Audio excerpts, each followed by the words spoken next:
on this stage. So aside from the typical day-to-day inspirational stuff they're used to doing, in March of 2019, Adrian and Lisa were asked to turn on a heel and learn how to design and instruct a brand new curriculum that was 100% remote. This included, but was not limited to, administering remote exams, assigning, receiving, and grading 7 20-minute lab practicums remotely, and hosting fully remote review sessions, all while offering personal one-on-one FaceTime to any of my other 23 classmates for comments, concerns, to clarify review questions, or just to hear us vent, which I definitely took Adrian up on. Thank you again. These professors were more like educational warriors that made sure that we were set up for success. And we're all just one class. There was also a full load of first-year students to contend with. One of our professors had a particularly daunting responsibility. Sharon was tasked with finding clinical sites for 24 students in a sea of facilities that were not even allowing visitors, let alone students. Sharon Matthews is retiring this year, who could blame her, after 15 years of service at Wright College. She has made such an incredible impact at this school, and especially within the OTA program. She was able to eventually find fieldwork sites for all of us, despite the difficulties. Once we were there, it was quite challenging because we were in a pandemic. There was extra PPE that we had to put on and take off between each of our patients, constant disinfecting that had to take place in addition to our other responsibilities, and at some of the facilities, we weren't even able to bring any equipment into the patients' rooms. It was challenging, but we were creative and steadfast, made it through, and learned a lot in the process. You know what they say, what doesn't kill you makes you stronger. Now, that said, we also know that if somebody on the streets asks any one of you guys what occupational therapy is, you might kind of still have no idea what that means. And that's okay, we're here to help. None of us knew when we started almost 4 years ago. In simplest terms, occupational therapy is a branch of healthcare that helps people of all ages who have physical, sensory, or cognitive problems to regain independence in all areas of their lives. We do this through the therapeutic use of everyday activities, such as showering or getting dressed, to help clients develop, recover, improve, as well as maintain the skills needed for daily living and working. In other words, we are all superheroes that make other people's lives better. So we wanted to just take a minute and walk you through some of our stranger assignments and projects in an effort to illustrate just what it is that we love so much about our chosen field. So many of our projects and assignments had multiple goals and objectives that were not made entirely clear to us when we first started to do them, and during the planning phase, and also sometimes during the execution phase. So problem solving and critical thinking were always huge parts of the planning phase. We trusted our professors, and we're so glad we did, because some of the strangest projects ended up being the ones that I look back on most fondly. One of my favorites was called the Thumb Opera. For this class assignment, we were broken up into random groups of 5. This was one of the first year projects that we did. We were given a mass of crafty construction supplies like popsicle sticks, pipe cleaners, puffballs, glue, and string. We were then told that we were to use those supplies to build miniature set pieces and create a 5-minute story and use only our thumbs to act out the scene.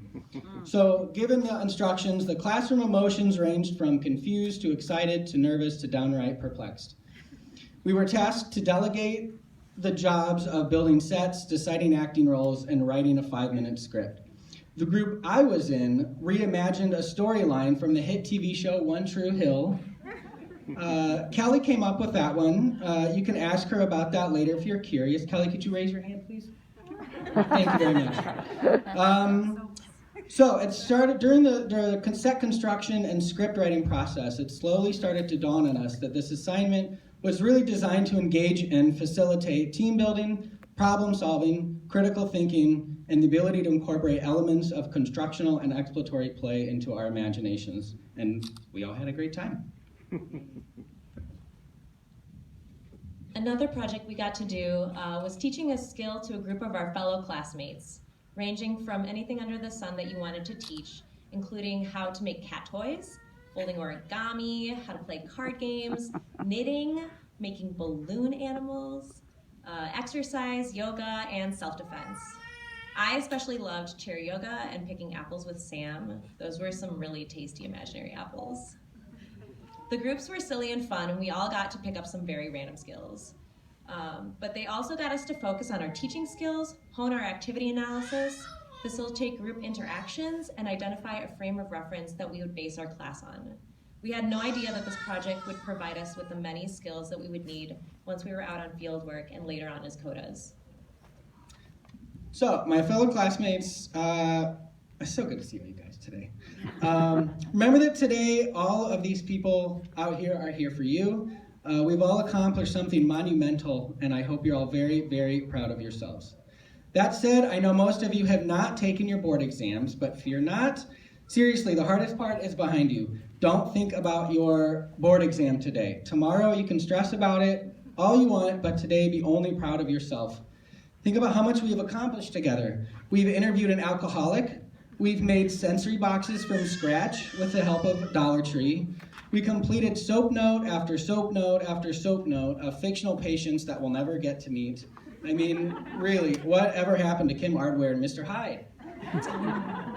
We suited up and showed up for 20 weeks of clinical fieldwork experience in a completely foreign environment. We were sent out into hospitals, skilled nursing centers, schools, nursing homes, and rehab clinics to work the full capacity of our roles as codas without getting paid for any of it. And we were happy to do it. We ate a lot of food over the course of the program. I mean, a lot of food. Remember the cultural presentations where we all ate our body weight in homemade spring rolls? We created in-depth professional development goals for ourselves throughout the program to help us become better practitioners, and it worked. We've grown so much through the last 3 years, and it's all been building up to this last step. So yes, you have to review for this upcoming fatty exam, but you're only reviewing information that is already in your heads. There is nothing on the exam that you don't know. You might not know you know it, but you know. I know you know. And on the day you take your exam, you will know that you know it. I just know it. Throughout the program, we watched each other stress, worry, and work so hard to meet countless deadlines. But more than that, we watched each other laugh hard. I have had so much fun the last 3 years getting to know all of you guys so well.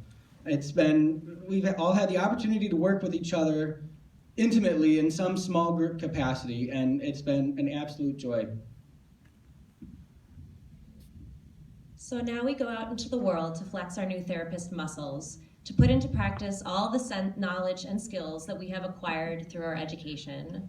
It will be scary, I know, but we have everything we need to start our journey. Our professors made sure of that. I'm excited to see where each of us ends up, whether it be in skilled nursing, pediatrics, hospitals, outpatient rehab, or somewhere entirely different. We would not have made it here without the support of everyone here, including each other, the OTA class of 2020/2021. There were so many times when we were stressed over a project, or someone forgot to bring their supplies, I won't name names, or frazzled about how we were going to pass our next practicum, but we showed up for each other. We listened and sympathized. We brought an extra pair of socks. We helped calm the nerves of our classmates when we thought, there's no way in hell that I'll be able to remember the muscle names for internal and external rotation.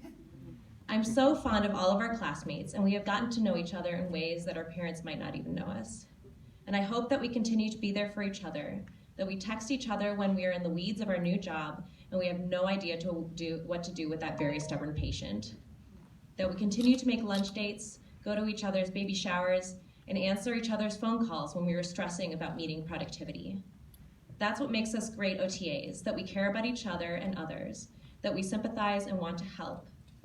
I know, now that we've passed this threshold, that we are ready to begin helping others excel in their occupations and raise their quality of life. I can't wait to see us making the world a better place. Okay, so as we mentioned earlier, Adrienne Levy and Lisa Iflin have played a profound role in helping us achieve everything that we've been able to accomplish through this program. But it goes a lot deeper than that. Lisa and Adrienne and Kareth are the OTA department. Lisa teaches the first year of the program and serves as the director of the program. She has been recognized by the Illinois Occupational Therapy Association as this year's Board Award of Merit recipient.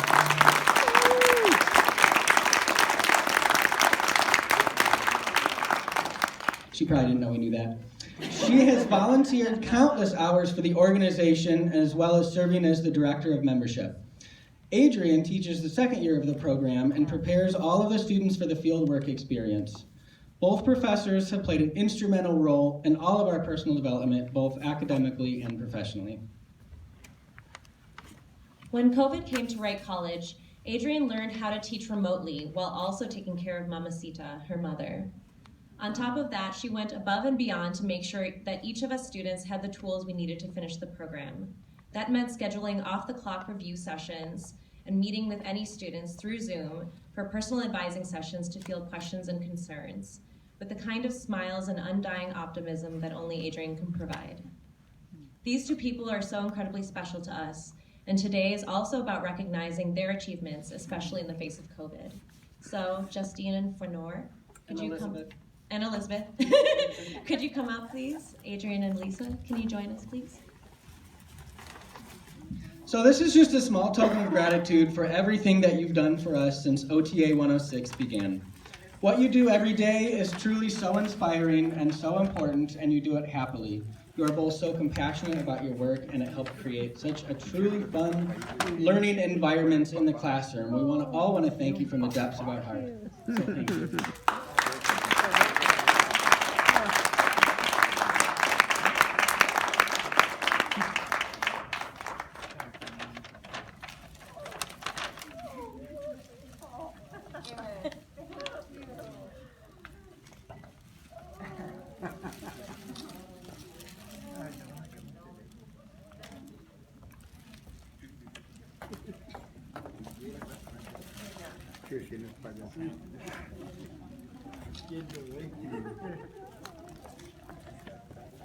Beautiful. Yeah.